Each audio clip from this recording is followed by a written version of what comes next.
welcome again to the Los Angeles Public Library. I am Banksy. Sorry, nice. I'm Justin Veach, Director of New Initiatives and the Young Literati, and I'd like to welcome the members of our Young Literati group who are in attendance this evening. So who are these two guys who are in conversation tonight at your public library here in downtown Los Angeles? Well, they are none other than two rather well-known street artist sorts. One is the great Aaron Rose, who is a curator, artist, and filmmaker, the man behind Beautiful Losers. Anybody see that Beautiful Losers action? Yeah, a couple people, I thought. And he will be in conversation this evening with none other than our very own Shepard Fairey, and he's a man who needs very little or no introduction. Ladies and gentlemen, Aaron Rose and Shepard Fairey. Hi, everyone. Can I take your picture? You're gonna have to do panorama. Cool. Ladies and gentlemen, Shepard Fairey.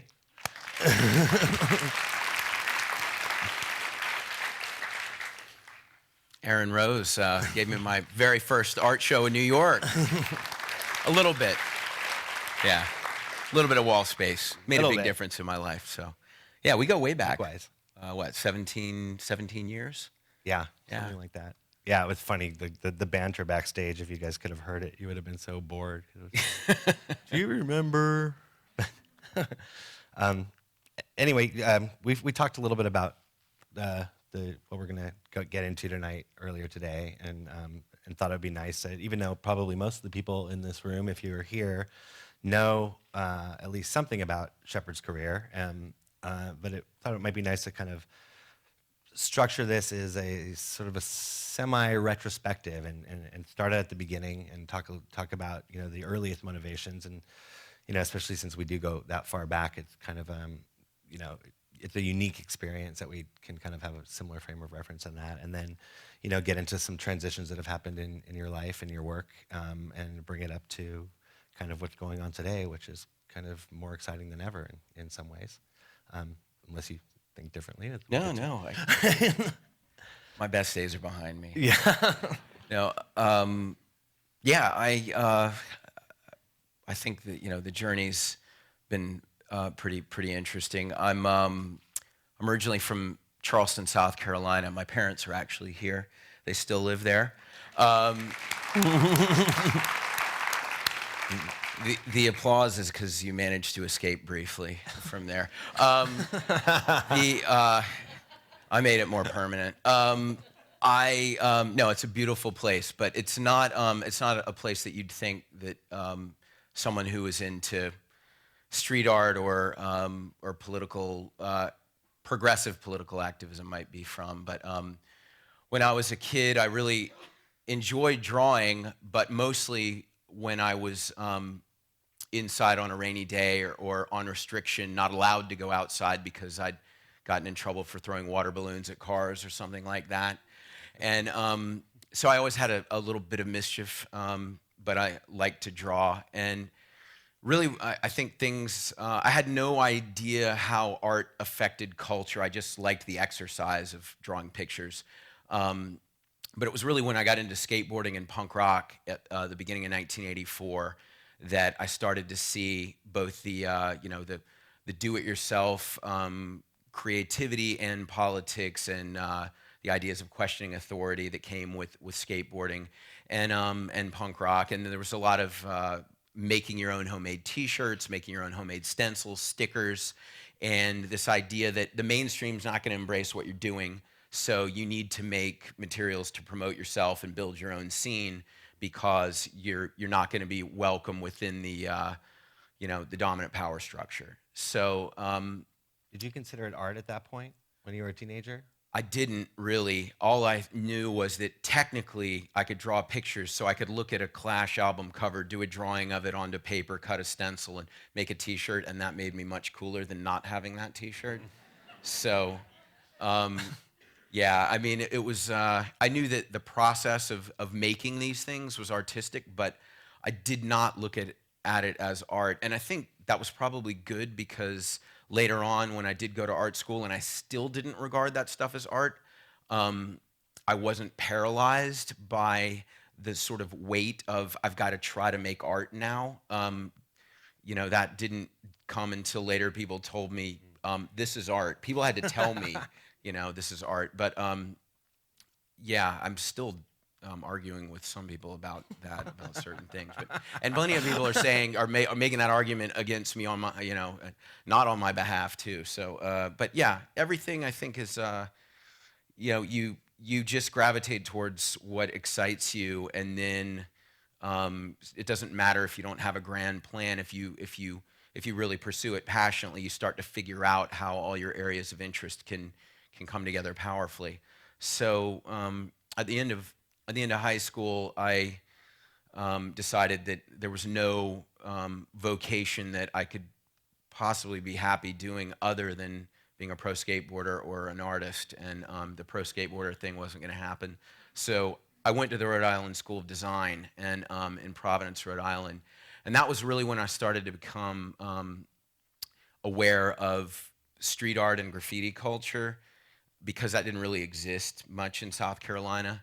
And all the media had things like Beat Street and Breakin' 2, Electric Boogaloo, that, where the idea of graffiti was that it was all done by, Hispanic and black gang members from New York who had special slang I didn't know and stuff like that.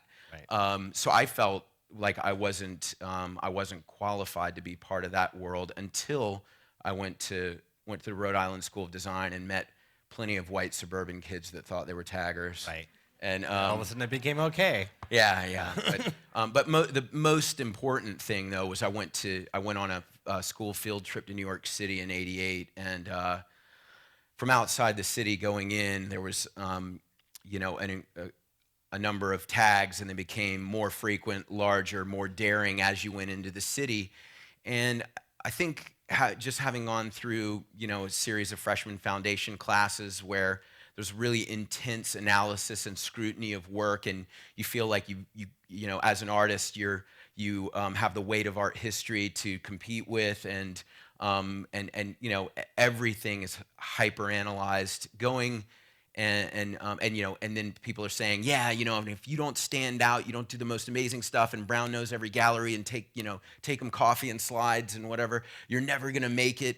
The idea of seeing this graffiti in New York City was incredibly empowering to me. People were taking great risks to do these works that they would, be doing anonymously, other than the nom de guerre of the piece itself, and that inspired me. It was incredibly, democratic, accessible, maybe obnoxious to property owners, but to me, the idea of people being able to make things happen on the street was no different from what skateboarders who were resourceful did, making their own companies, their own T-shirts, or what punk rock bands did, setting up their own gigs. So all of a sudden, I saw how those worlds could maybe come together in something that I might want to do, and I had no idea what it would be yet. But eventually, I made that one sticker, the Andre the Giant sticker. And that's that.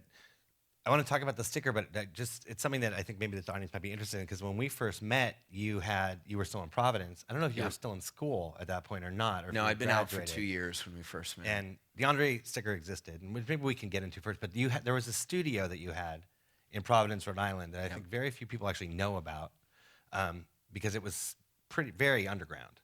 And it was basically a skate ramp with silkscreen machines. Could you talk a little bit about how that came about, and then maybe segue that into the... Yeah, sure. So when I was in school at RISD, I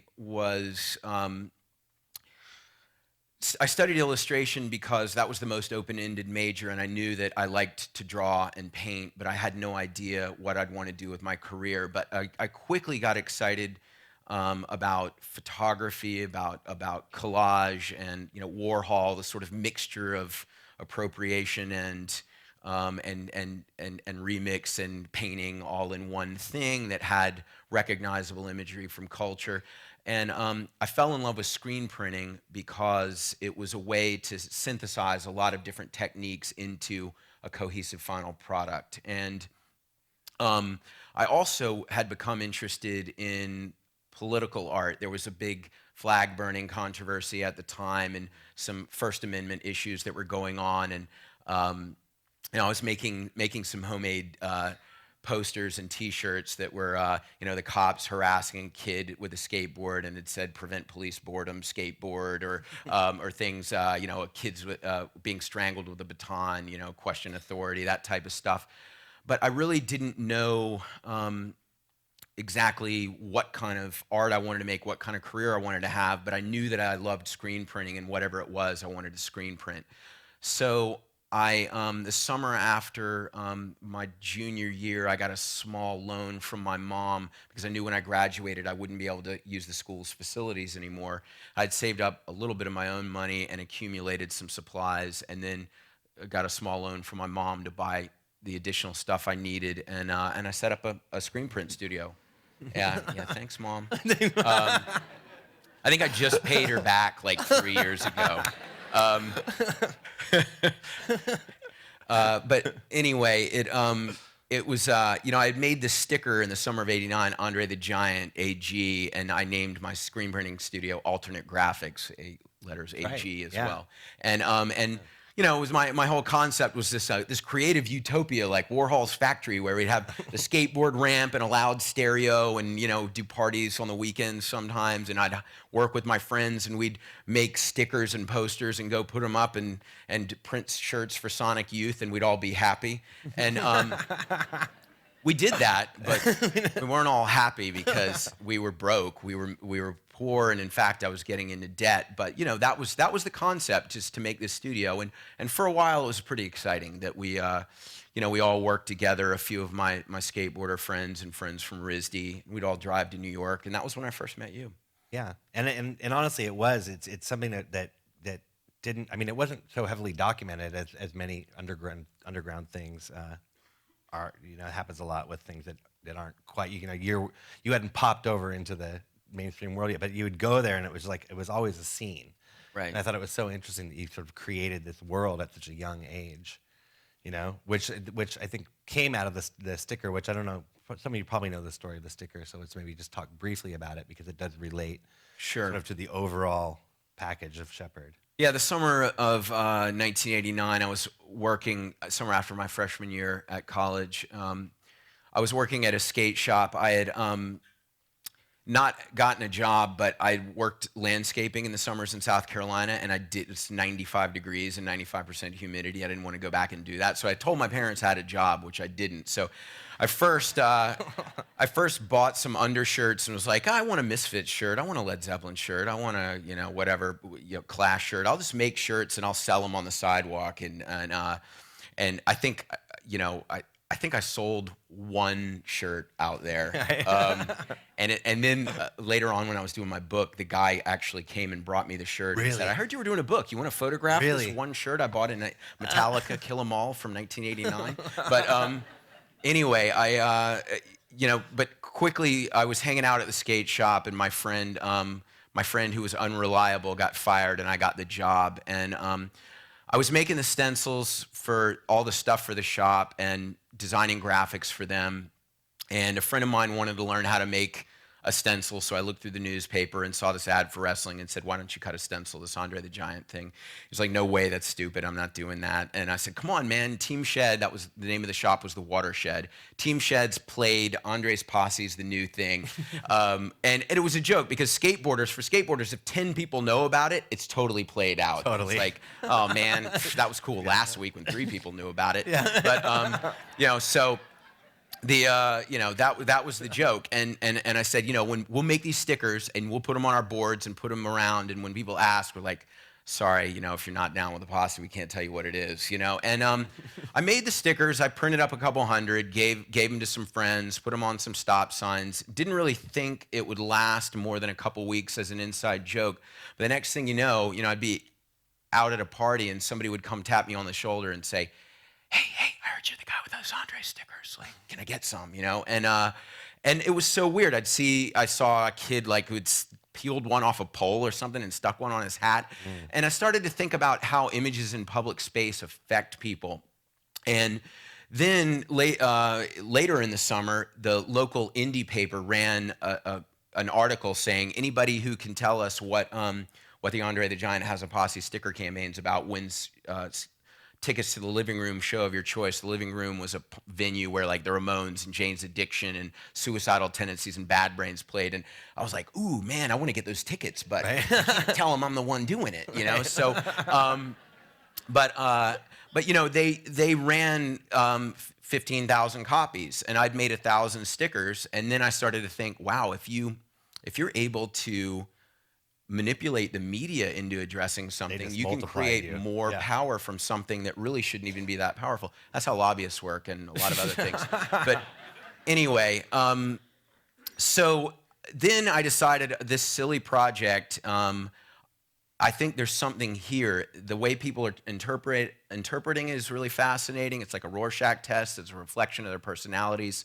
And I did a little bit of research and tried to justify it intellectually by studying about phenomenology, Heidegger's theory, that people have become numb to their surroundings and they need novel experiences to reawaken a sense of wonder and make them analyze things with in greater detail. And then I'd always been a fan of the Sex Pistols, and reading about them, that Malcolm McLaren, their manager, and Jamie Reed, their graphic artist, were both really into situationism, which similarly was about creating a spectacle that people are sort of sleepwalking in their lives and they need something that, boom, gets their attention, wakes them up, makes them see things in context in a way that they'd become numb to. And so, you know, I thought, well, this is such a stupid sticker, but I'm stuck with it now. So, and it's raising these issues. So that's when I kind of evolved it into the more Orwellian direction of Obey. And that took some time. There were some images up earlier that was sort of my first forays into hijacking other cultural materials by giving Andre the Kiss makeup or doing him Peter Max style with a 70s afro and a rainbow and all these things. And the idea was that the more something is woven into things that people recognize and give cultural weight to, the more significant it is, and the more they want to know why has that been treated in that way. And you know, the idea was the coup of creating something from nothing. That old punk rock idea that like maybe some intelligent antagonism and rubbing a few sticks together can go a long way. I think it was largely fueled by that that ethos. But yeah, that's really how the Andre thing started. It's interesting because your later work and your more recent work, at least in the last decade, has a definite political and activist bent to it. And I want to get into that later. But something that's always been interesting, and something I've always wanted to ask you, is that Andre meant nothing except an exercise in popularity. I mean, there was no message in Andre the Giant Has a Posse. It was a stupid face. You know what I mean? Right. Maybe later it evolved into being something like that. And I'm curious, did you consider that political? Did you feel that there was a message in that? Or was it just an exercise in how popular you could get? Well, I mean, you're opening the can of worms of my entire, childhood insecurity. Of course I wanted to be popular.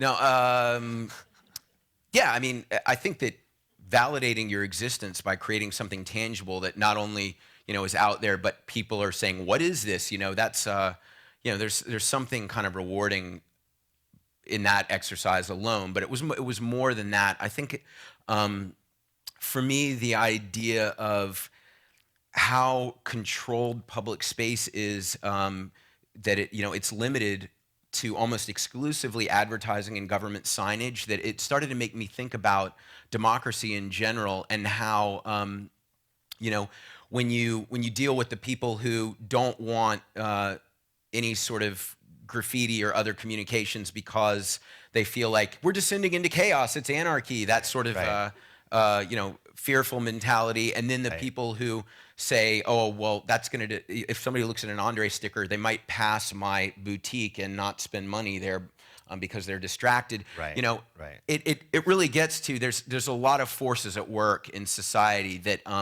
really want the power to be in the hands of the people that want it the most. And I thought, I love this because, it's just subversive in that it's something that's silly, that's out there, that's getting people thinking about it, and then maybe in the process questioning other things. So it was political in that, street art is an act of defiance. I always have loved the McLuhan phrase, the medium is the message. That when you go out and you do something in public, it's illegal, it's mischievous. There's something, implicit in that act that, that is political, if not overtly political. So, and then of course I was like, God, that's really hard to explain. I better make it more obviously political. Really? Is that how it happened? That was gonna be I was gonna segue into that. Well, I mean, for sure there was the idea that people aren't questioning what's sort of unseen, and obedience is about following the path of least resistance, and a lot of the machinations of that are incredibly insidious. So how that can be examined, something that provokes an examination of that is great, but I wanted it to be something that was fun and not too didactic and or academic, but always, even by simplifying the Andre face to the more Orwellian, the Big Brother sort of streamlined version with Obey underneath, I still always thought that image was kind of funny too, but other people were like, what's this fascist thing or this cult or whatever, really very scared of it. But which I always thought was incredibly ironic, because people were not scared at all of advertising done by Marlboro, McDonald's, et cetera, et cetera, et cetera. So then that didn't overtly say obey on it. Right. But it did in just another way. In another way, yeah. But my part of the concept of taking the work in the direction of a real propaganda aesthetic, largely that sort of Russian constructivist aesthetic, which I loved early on, both because it's a really great art and design, and also because the American public is conditioned to fear that aesthetic. It's associated with McCarthyism and the Cold War, and everything evil in the world. And the first time you saw that stuff, just out of curiosity, like when did that happen that you decided to? I can't even remember when I first saw that stuff. It seems like it's that's what's so amazing about it is, I mean, can anyone think of like the first time you saw a Coca-Cola logo? It's just ingrained, right? But the Russian stuff, I think, whether it was in movies or film reels or old, Time Life books or whatever, just knowing that represented, like the steel curtain and keep those people out. Anti-America. Yeah, I was really fascinated by, the psychology behind how an aesthetic becomes associated with that level of fear. And I decided that, packaging Andre the Giant, benevolent, other than when he's acting as a wrestler guy, kind of tragic, goofy guy, in this project, and then people are fearing that, but then they're not fearing this other stuff that hopefully the idea of sometimes things are not what they seem would get through.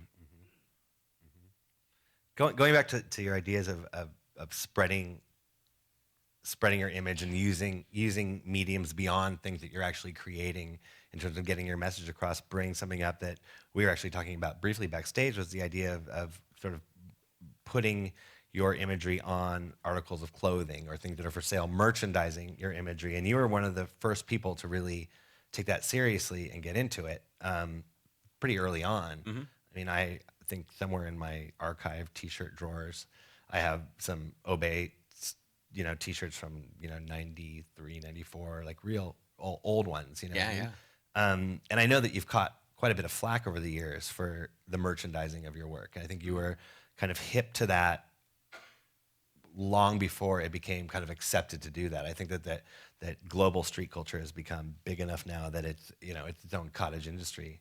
But early on, there was a lot of criticism, I think, about the commercialization of that work and making it something that you can buy in that way. And I'm just kind of curious of what your thoughts were early on when you started getting into merchandise.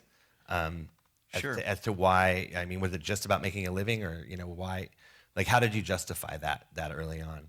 And what were some of the ramifications that you felt for figured those decisions? the more T-shirts I sold, the more popular I was. No, when I was growing up, no offense to my parents, but they wanted to put me at a good school. I went to a school where starting in 7th grade, you had to wear a coat and tie. I felt like it was an attempt to homogenize everyone. My way of reaching out to my peers and saying, this is what I'm about. This is the stuff I'm into. Independent Trucks, Sex Pistols, Black Flag. That T-shirts were the way that I did it, and it was a signifier of the things I was into. That was totally utilitarian, unintimidating.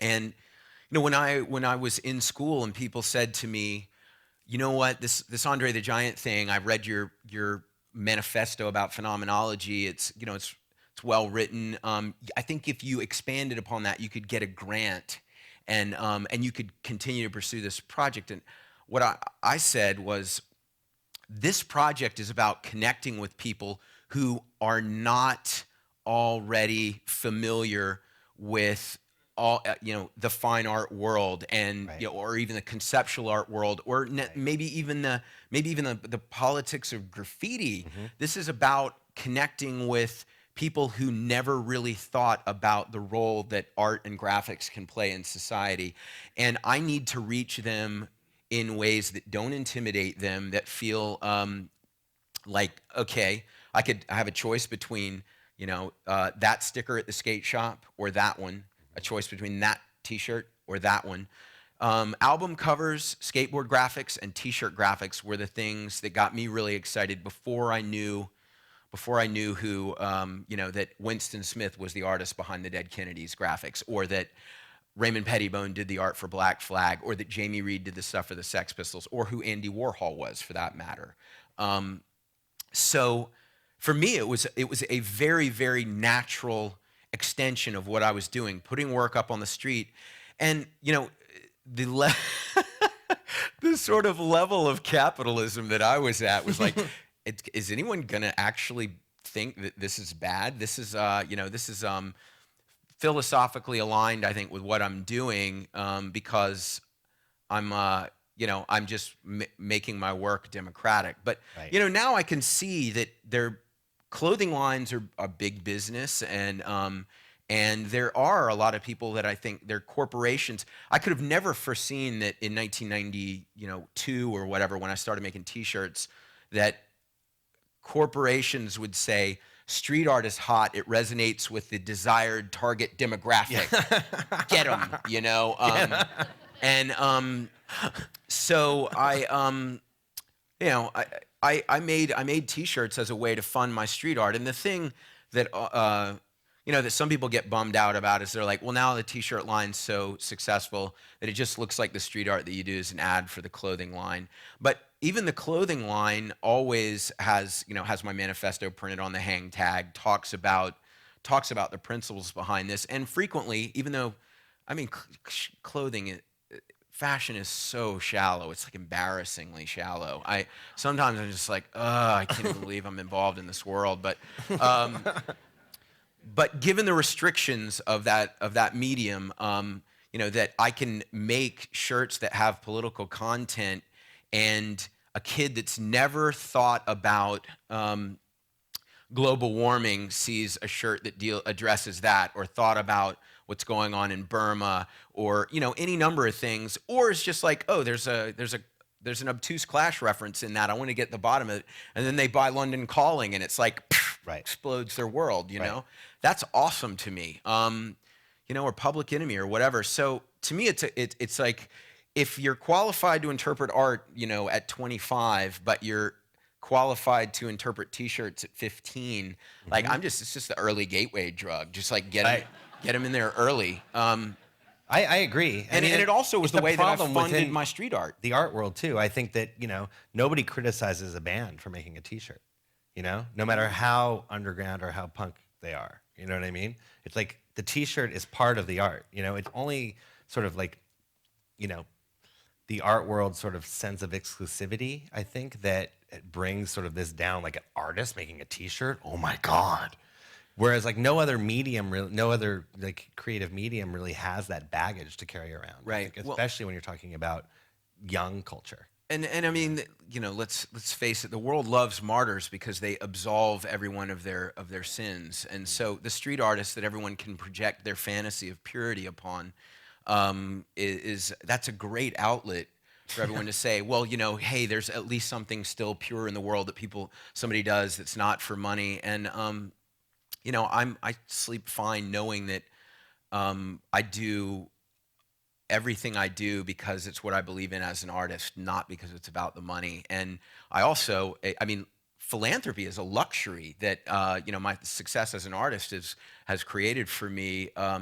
Both, you know, donating art and funds, but in the process of making the art, also shedding light on causes I care about. So there's, you know, there's multiple layers to the benefits of success, other than, you know, people then think it's actually really sad to me because I think so many creative people feel that it's like winning the lottery to become successful as an artist, that if you do achieve it, that you must have somehow compromised your ideals and, you know, made a deal with the devil to get there. And I think the more people making art, I disagree with Banksy at the end of Exit Through the Gift Shop. No, I'm not a fan of Mr. Brainwash, but I think the more people making art, better. The more creators of culture that there are, whether they're an amateur or professional, the better. The more people sit back and receive their culture, the more that allows the power to get it in the hands of the few that, like I said before, have the most interest in using and abusing that power. You're here. Power to the people. Yeah, come on. Since we're talking about, you know, the purity of street art and things like that, I'm curious about your experiences in graffiti or in doing work on the street. I mean, obviously, when you first started doing the sticker, it was sort of kind of a funny joke, you know, that you were just sticking around your town, and it's now become kind of a global phenomenon. Then I'm assuming, if we can talk about it here, that you're still somewhat active when you can be, or not. Tell me about that drive. Let's talk about that drive and why you or other people who represent you, But aren't employed by me. but aren't employed by you, Yeah. still continue to do that when it's not really necessary per se. You know, you're able to reach people on so many other levels. Well, because I you know, I really believe in the idea that I've always called it my strategy an inside-outside strategy. The idea that when you don't have inroads into the power structure, you bypass it, make your own thing, just do whatever you can to make things happen. But I also very much believe that once you do have the ability to infiltrate and improve the system overall from within, that you'd be a moron not to seize that opportunity. But what most people fear is that once you sort of get, you know, are bumping elbows with the people that pull all the strings, that you'll be corrupted by that. I think there are plenty of examples of that not being true, and there's plenty of examples of that being true. But I think that to lose the optimism that it's possible is, you know, we end up in a sort of 1984-ish scenario there. I just, you know, to me, that, you know, why I supported Barack Obama in 2008 was the idea that this guy is somebody that might have a chance to get in there that is going to be a little bit different, and even if it's just a little bit different, that's an opportunity. So I still do street art because I like to demonstrate. First of all, you know, I like doing it. I like interacting with people on the street. You know, I like seeing how people react to the work. I enjoy just the physicality, you know, of doing an installation and, you know, seeing it, you know, it come together. The process, it's very, you know, it's fun. There's a little bit of short amount of time, do something, try to make it good within the constraints, the challenge of it. Yes. Element of risk. Yeah, all of that. And even when it's legal, a lot of times there's a lot of ground to cover in a short amount of time. How do I make it look good? And all of my techniques evolved out of this idea of having to make stuff that was reasonably resolved when it was done, but could be done very quickly. And I think that's empowering, So going out and still demonstrating these processes, even though I could be promoting myself in other ways, I think hopefully are inspiring and empowering to younger people. But then, then there's just the thrill of it too. I very much enjoy the idea of, I went to see Henry Rollins. You guys know who Henry Rollins is? He was the singer of Black Flag.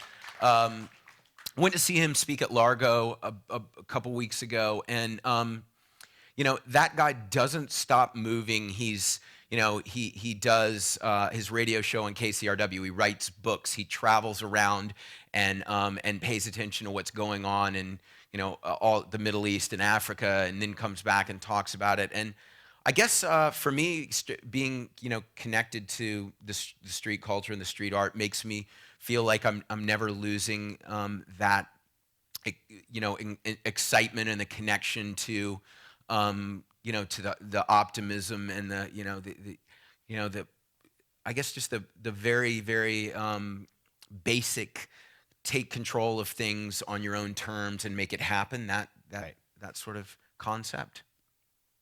That people have power. Yeah. I mean, you don't have to earn power; you can just take it. And it's I mean, I respect property, and I respect that there's just having sort of common courtesy, but I also respect that a lot of people feel powerless and feel like they have no opportunities, and that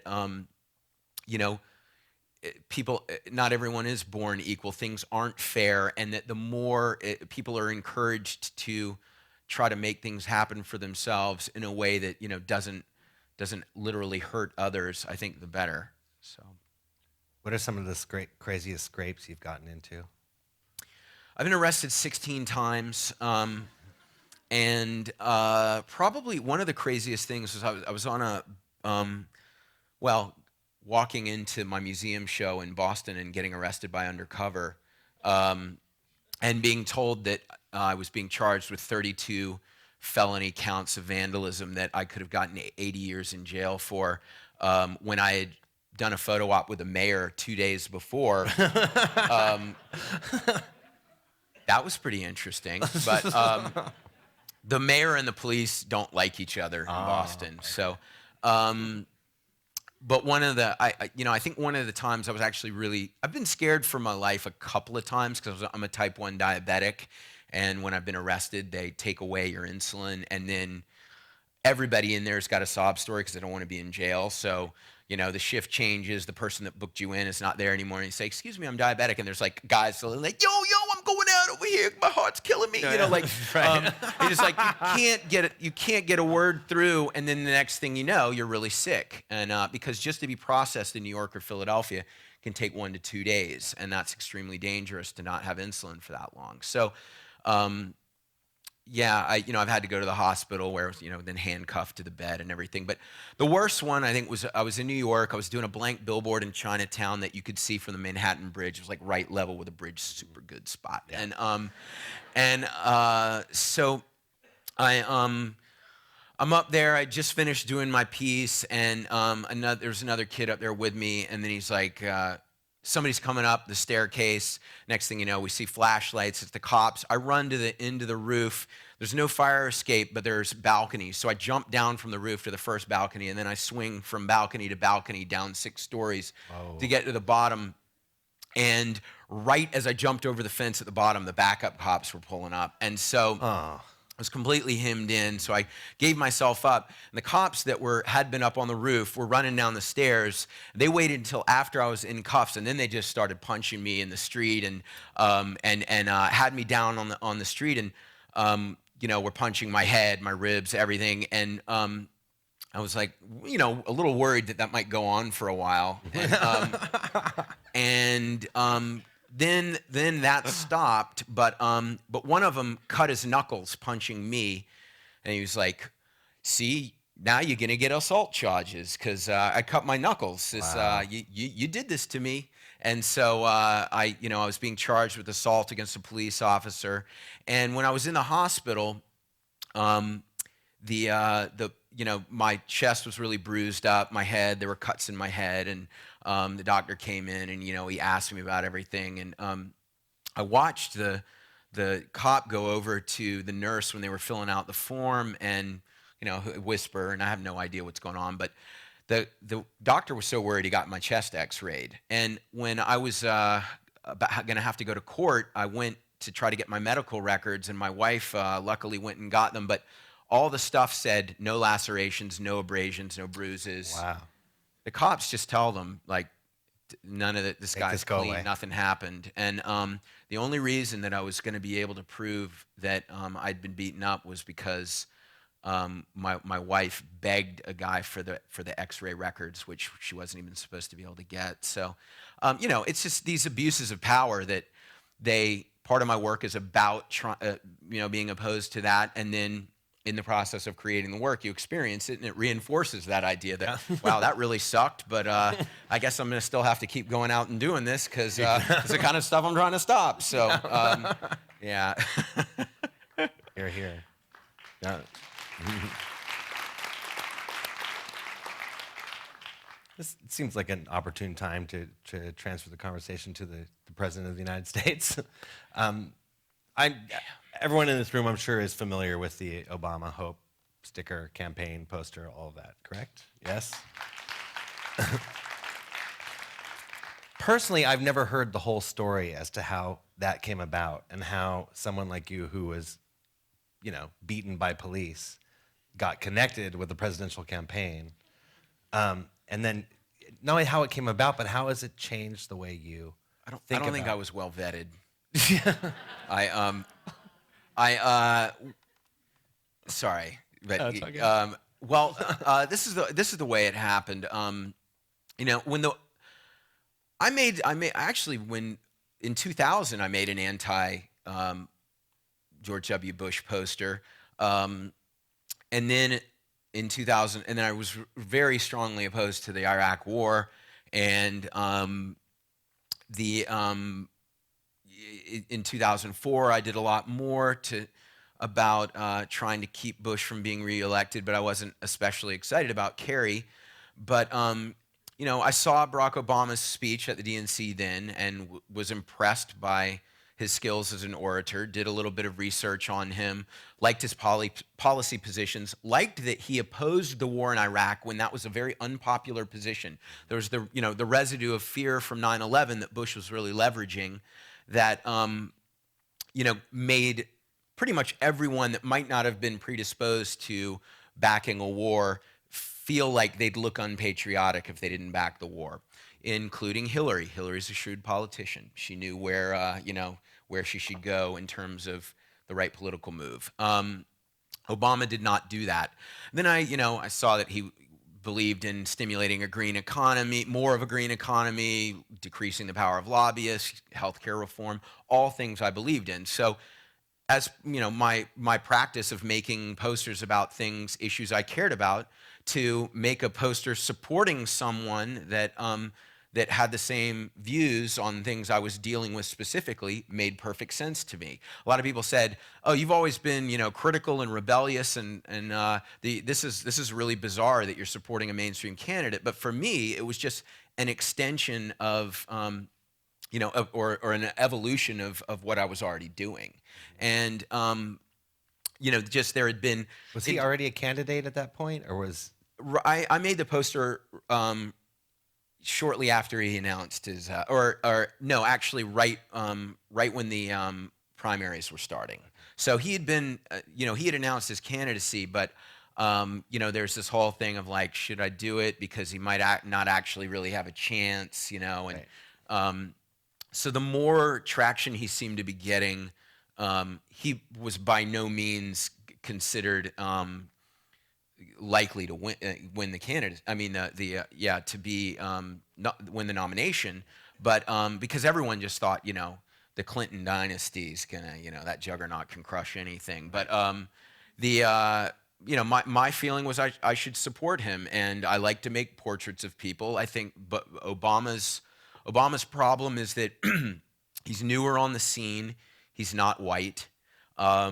If I make a portrait that portrays him in a dignified way, as red, white, and blue, not as black, that's stylized and idealized, that sort of turns him into a two-dimensional sculpture that, when someone's translated into an icon, people say, oh, well, they must have done something to deserve that treatment. So this idea of sort of mainstreaming Obama and making him seem like someone believed in him as a leader, I thought was, a good place to start. And I had no idea it would become what it became.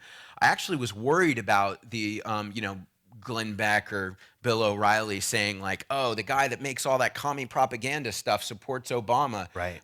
That's the kind of company Obama keeps, Right. You thought you pals actually around might, with terrorists and propaganda poster makers and, that type of stuff. Right. So I actually had a friend who had a connection to the campaign, this guy Yossi Sergeant, who still does a lot of activism, great guy, was basically fired from being the director of the National Endowment, the communications director of the National Endowment of the Arts, because Glenn Beck decided to call him a propagandist on Fox News, and so he was fired. Yep. But anyway, he knew someone in the campaign. They said, "Yeah, Shepard Fairey wants permission to make a poster. It's not, he's going to release it himself, do his own thing with it." And the answer came back yes, which I was very surprised. So made the poster, and it and it became a phenomenon very quickly. And I think most of the credit goes to Obama for being someone that that people were moved by. But I was, of course, I was excited because political posters are usually really generic, and I thought this was, not a particularly exciting piece of art or design for me, but for a political poster, it was pretty different. It was pretty, it was pretty progressive. And so the idea that activism, grassroots activism, could make a difference in an election, something that would encourage more people to participate. And in fact, Yossi and I then encouraged a lot of other artists to participate, and it created an amazing group of artists doing stuff. And we did art shows, the Manifest Hope art shows in Denver during the Democratic Convention, and DC during the inauguration. And there was a lot of great work made about workers' rights, about universal health care, about green energy and green technology, and protecting the environment. And so I think a lot of good came out of it. I'm not 100% behind everything, the way Obama's presidency has gone, but I still, whenever I'm feeling down about it, I think, what if McCain and Palin were there? So. It's true. It's true. It's good to remember. But yeah, also, I guess we're going to, am I anticipating the lawsuit questions? Yeah, but there's one more thing. All right, cool. This is all these are all just things I've wondered. Hopefully you guys find them interesting as well. Was there a moment when that image, the hope image, went from being something that you have permission to do on your own to the official poster? Was it ever the official poster? It seems like it became the official poster for a campaign. It was never. That's a pretty big deal. It was never the official poster. Okay. But it definitely became the official poster. Yeah, kind of. Yeah. Sorry, I look back here. Has it been the same slide for this whole time?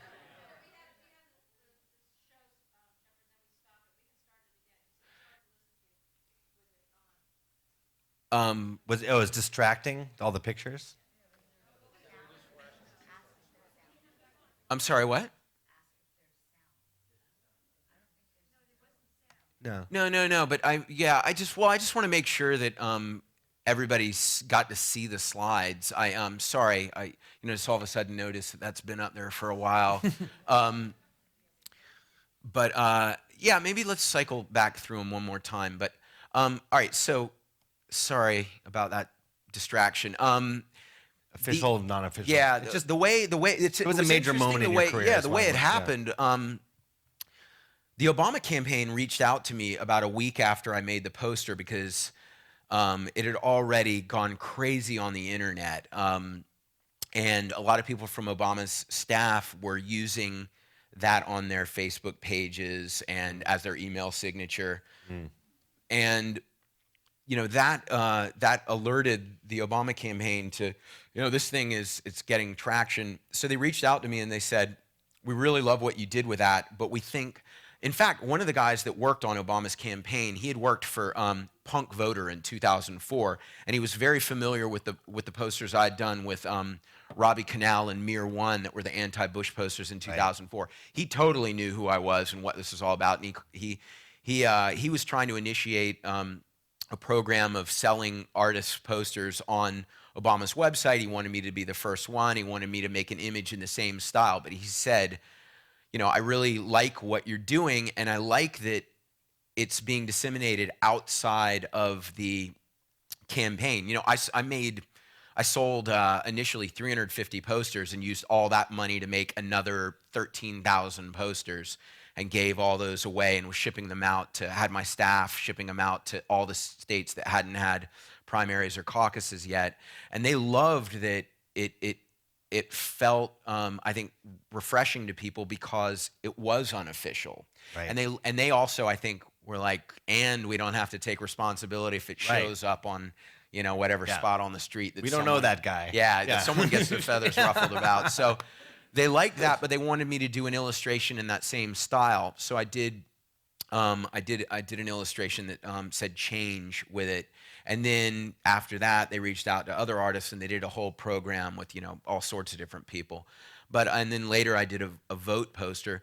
But I had a free download of the image on my website, and I made about 300,000 posters and 500,000 stickers and all that stuff. 1,400 posters were sold total, and all the rest were given away. Wow. Yeah. Wow. Good for you. I didn't know that. And then countless other people made their own bootlegs and gave them or sold them. I mean, there was a guy, we heard about a guy that bought a Mercedes with Obama poster money. Really? Yeah. From the Pasadena, swap meet or whatever. But, but it was cool. Somebody that worked for him said, I know why you're doing this, and my boss isn't doing it for the same reason. Right. But anyway, it was it was something that if someone had said you need to design a poster that's going to become that poster, I wouldn't have been able to do it. I would have been paralyzed. What do I do? Right. I just made what I thought was cool enough to maybe excite the younger people that feel completely alienated from democracy, the whole political process, but maybe not so edgy that the mainstream person that's sort of on the fence about which way they're going to go in the election wouldn't, they wouldn't be scared by it. They wouldn't be, they'd be more intrigued.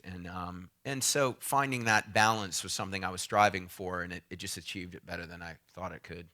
Was Hope already their tagline, or was that something that you came up with? The Hope, we were talking about some of their words, and I initially wanted to use progress, but then, and in fact, the first incarnation of the poster used progress. But then Yossi and I talked, and he said, hope and change are the words they like, and then I thought about it when people are hopeless, they're complacent, they're apathetic. So. The idea that there's got to be some optimism that change can happen. Hope's the first step, and then, and then hopefully change and progress after that. So. Right. But it's funny, the semantics of it. They're all like, no, don't use progress because progressive sounds too close to socialist, and it's a slippery slope with these things, A lot of overthinking. There's a lot of socialism going on in this country. Your garbage gets taken out, you get running water to your house, you get a tennis court to play on at a public park, whatever. They've fix the potholes. God, those damn socialists. Socialists out there? I Yeah. want my tires popping. Yeah. You know. Pretty funny. Now we can get into the flip side of that, which Okay. is something that we should talk Sure, about because I think to both of us it's an important issue, and I don't know how many people are familiar with some of the fallout that happened from the use of the image that Shepard modified and changed quite a bit for the for the Hope campaign and the ensuing like lawsuit from the alternative press. And I think it brings up. I mean, I want to. Associated Press, Alternative Press. Sorry, look at that. not the alternative press. Alternative Press is a cool music Yeah. magazine. Teenage damage right there. Yeah, right. The alternative press would never sue you. From the Associated Press. And I don't think we need to get too much into it. I mean, we maybe the broad strokes of what happened, and I know it's, maybe not something really to talk about, but the idea of copyright and artistic license in this day and age, I think is something that this case really brought to the forefront. And I think it's something that's really important to talk about in terms of the ideas of freedom of speech, and as we were talking earlier today, this idea of freedom of vision as well, which people don't think about as much. So maybe you want to talk a little bit about how this thing came about, but then also kind of what you've learned about going through this process, about how this system works, and maybe some ideas of what we could do differently. Well, I know a lot more about copyright law than I did before, but I always understood, the basic concepts of copyright, and I initially understood the basic copyright was created to protect people from someone making, a bootleg or a verbatim, recreation of something they did that would then harm the market for the thing that they made. And that's I completely believe in copyright in that sense. And my Harvard law professor that helped me explained further that the idea was to incentivize people to continue creating because they would be able to receive rewards from their creations. So it wasn't to discourage others from creating, but to keep the most prolific creators motivated. Now, of course, whether it's language, technology, concepts of philosophy, society, everything is built upon things that came before, and there's a progression. And so, I learned, that the Sex Pistols took the Queen of England and put a safety pin through her lip and put "God Save the Queen," and that actually didn't mean the same thing as the official seal of the Queen, and that no one would buy that T-shirt thinking "I love the Queen." The pro-Queen. Yeah.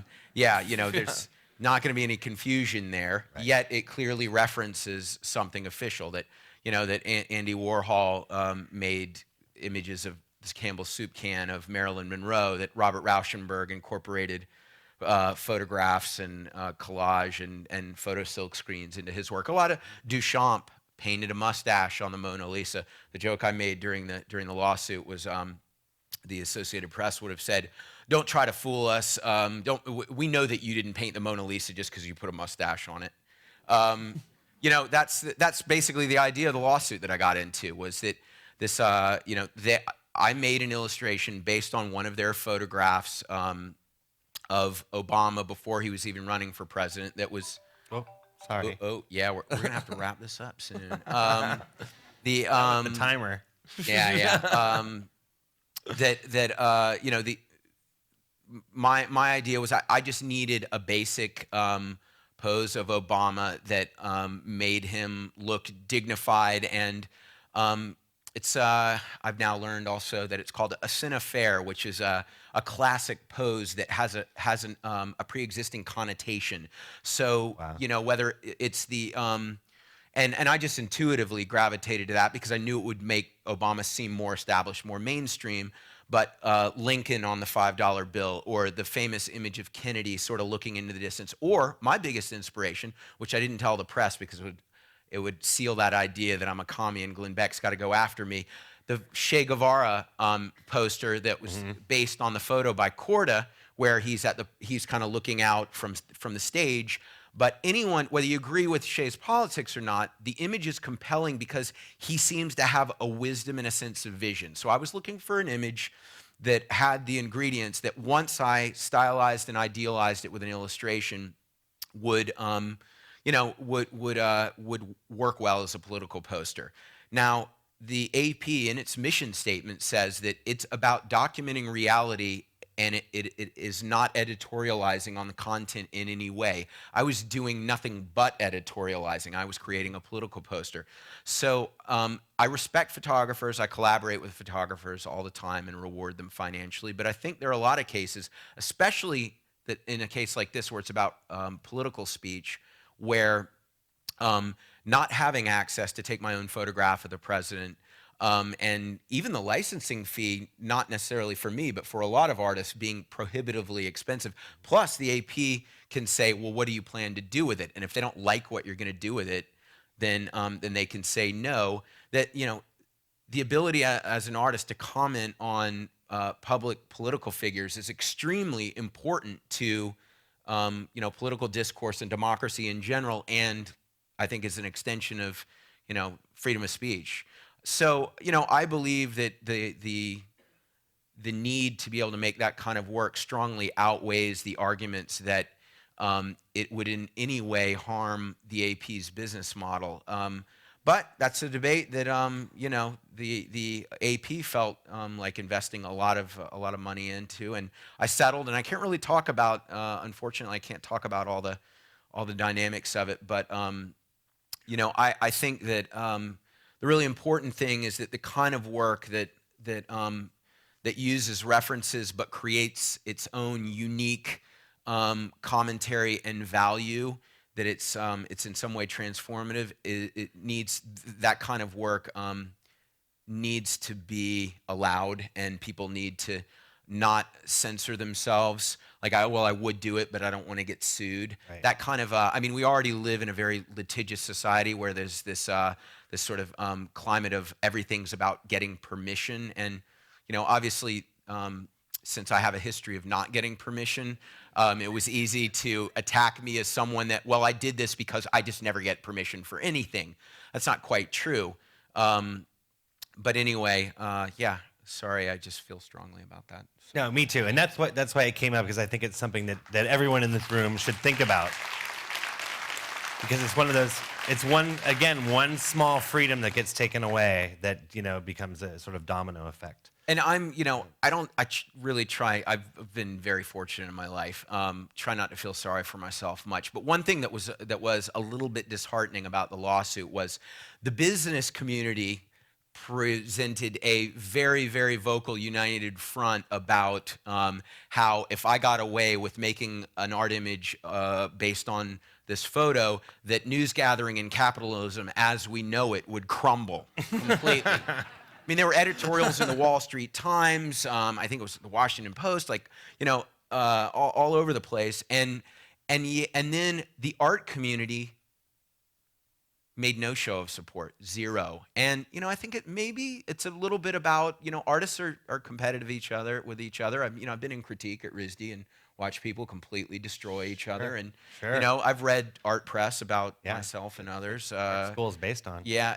but one thing that the right wing is really good at doing is putting aside their differences when, their whole program is something that they would rather win over the minutia of how that program should then work. Right. Where, creative people, progressive people seem to rather never get it together. And, I felt very alone in that whole process. So, just something to keep in mind for the next time I'm in a lawsuit. But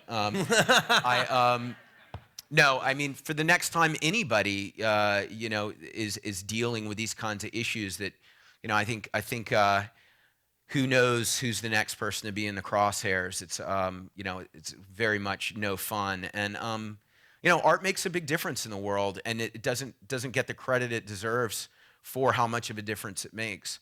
But, once street art becomes cool, the corporations figure it out really quick. So, Yeah. Yeah. It's a weird way to end All right, it. so We're getting the cutoff signal. Yeah. So I think we're going into questions now. Right. Does anybody have any questions in the audience? You were going to pick the people. Am I picking? Okay. Hi. In the beginning, you mentioned back home. Wait, where are you? Hi. Oh, okay. Hi, Shepard. Yeah, you mentioned in the beginning when you were growing up back at home that punk rock was a big influence, and then you mentioned Henry Rollins, and then actually I saw some of your work when you were collaborating with one of my favorite bands, Interpol. So my question is, it seems like music is very essential in your life. Can you talk about how big of an influence it is in your artwork? And I'm just curious to know what you're listening to at the moment as well. Your voice. We were listening to Lou Reed earlier. That was nice. Yeah, music's been a big influence for me, and I think the thing I like so much about music is that it's just hearing a good melody. It's sort of undeniable. It's like anybody that says they don't like the ocean or a sunset or a rose or something like that, they're just a hater. They're just saying that because they want to be contrary. When you hear music and it makes you feel good, that's its own sort of visceral euphoria. But then there's layers to it. There's the lyrics that that go with the songs. There's the lifestyles the bands lead, their sense of style, their politics, whatever. So there's just so much to it that I think you can use to deliver a great creative experience for people. And I always say that I wish art was more like that. And I try to make my street art and as sort of like visually dazzling if possible, so that it gets someone's attention, they're excited by the image, and then maybe they do a little research into it. I think art can get can get where it's you feel like you don't understand it until you read the plaque on the wall or know about the history of the artist, but you never feel that way about about a good song. So but what am I listening to? I'm listening to I like I like the Arcade Fire. I like Franz Ferdinand. Has anyone heard Fistful of Mercy? It's Ben Harper and Danny Harrison, George Harrison's son. I mean, there's a lot of stuff that I like. But I wish there were more new stuff coming out that I was super excited about. But Girl Talk. I like his mix. Have you guys heard that? It's a creative mix. Next. You commented a little bit about access through the gift shop, at least disagreeing with Banksy at the end, but I was interested in how you saw what he was doing in relation to what you were doing, where the sort of kind of similarities in terms of, approaches and the differences were, if you could talk a little bit about that. Well, I think Banksy is great. I think he's really smart. I think he's really funny. We're friends. We've known each other for 13 years, and he's annoyingly paranoid and mysterious about everything. But I love what he does, and I think that a lot of people are able to project their fantasy about who he is, what he's about, because he's anonymous. There's no tangible Banksy to be disappointed by that wouldn't live up to the fantasy. And that idea of like going out in the middle of the night and doing something and not getting caught, I think it really appeals to people. And I think that a lot of his works, what I love about them is whatever the one-liner is or whatever the sort of visual narrative is, you see it and it's like that's really smart, but it's also really obvious. Sort of like it's the idea that's been in your head that all of a sudden you see crystallized by Banksy, but it's just been made real right there. And I love that about his work because that makes it very universal. I always stepped out in front of what I was doing and talked about street art and talked about who I was, because I thought that first of all, a lot of street artists being anonymous made the powers that be that were opposed to street art say that's because these people know that they're criminals and what they do is bad for society, and they're ashamed to show who they are. And I said no. I think there's a lot of there's a lot of good aspects to this, and I want to talk about it. And also, I thought I'm not really particularly, talented or original or anything, and yet I'm doing something that seems to be making an impact. Hopefully, seeing how people seeing me going, oh man, that idiot is getting to do all this stuff. Like, I got great ideas. I'm going to do my thing and just change the world, and I want that. But Banksy does it his way. I do it my way, and I think Exit Through the Gift Shop is really, really smart because Banksy wanted to tell his story. Terry was supposed to tell Banksy's story. Terry couldn't do it. Banksy then had to tell his own story, but then he didn't want to look like he was jockeying himself, so he told the story about about Terry, about Mr. Brainwash, and that was incredibly smart because Banksy's other thing is that he feels like there's a lot of BS in culture and in the art world, and it's all very awkwardly intertwined, and he demonstrated that beautifully by having Terry as a character in it. And so it's inspiring, it's cautionary, there's so many layers to it, and he got to tell his own story in a way that was very flattering to him. Mm-hmm. So yeah. And I was thrilled to be part of it. Really, I was interviewed for it. I introduced Banksy and Mr. Brainwash, and I actually thought, I don't know if that was a good idea,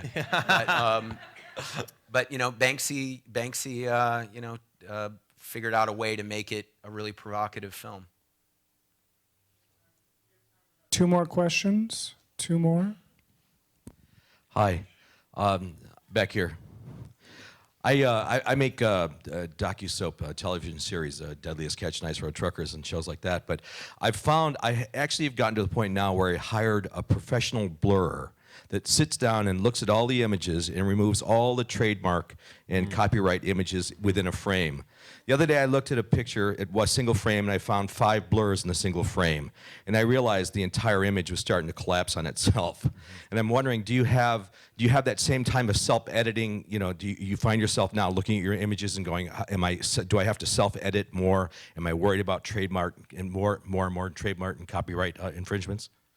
Well, of course, a lot of artists get away with reference and appropriation because they're under the radar. And the art world, there's an artist, Louise Lawler, that her whole art career, and she's had museum retrospectives, is going around and photographing other people's art and then showing that in a, and it's conceptual art. The idea that it's impossible to make anything original because everything's already been done.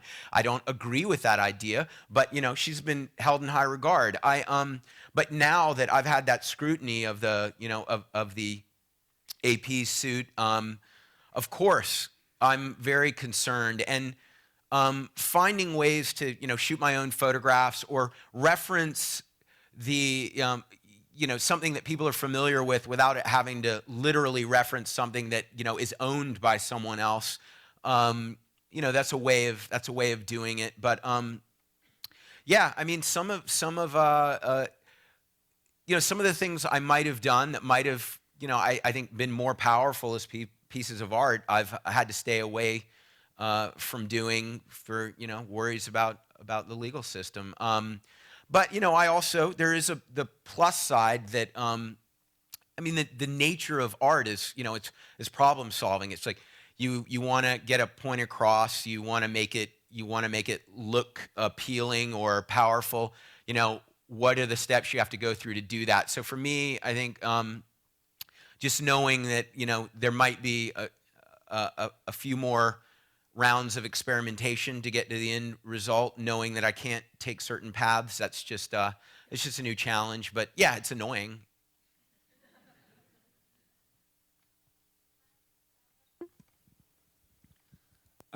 First of all, thank you very much. This was awesome.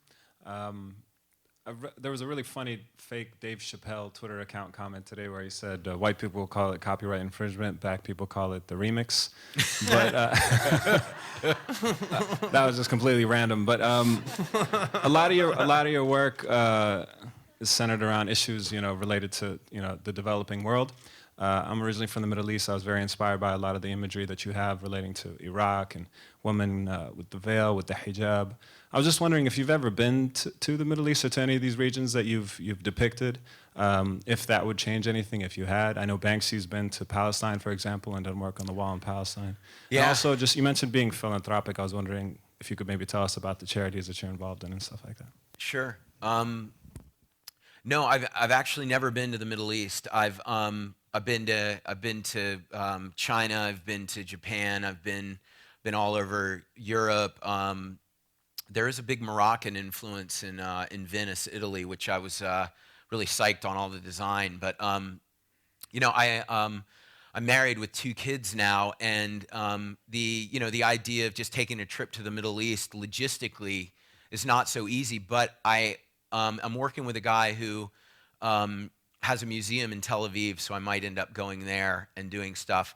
But for example, charities, I've done stuff for Darfur, for human rights organizations in Burma, for sorry about that, for the NRDC, the National Resources Defense Council, after the BP oil spill. I do stuff with Russell Simmons' Rush Arts, which funds after-school art programs for inner-city kids. I mean, it would sound like I was just, if I went through all of them, it would take too long. I give art or money to a lot of different things. I just did the Peace Corps' 50th anniversary poster.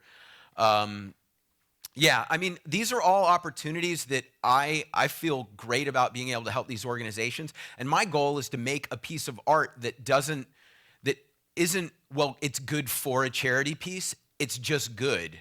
That's what I'm trying to do. You know, a lot of charities rely on people's guilt. They rely, oh, you're going to buy this stupid calendar because you feel guilty and you want to give some money to it. My whole thing is people, you know, when they're squeezed, especially in economic times like these, they feel like, well, you know, I'd love to be charitable, but I need some charity right now, yo, you know. So what I do is I try to make stuff that people want as a commodity, whether they really care about the charity or not. And if they do care about the charity, they're just that much more psyched. I helped the charity and I got this poster.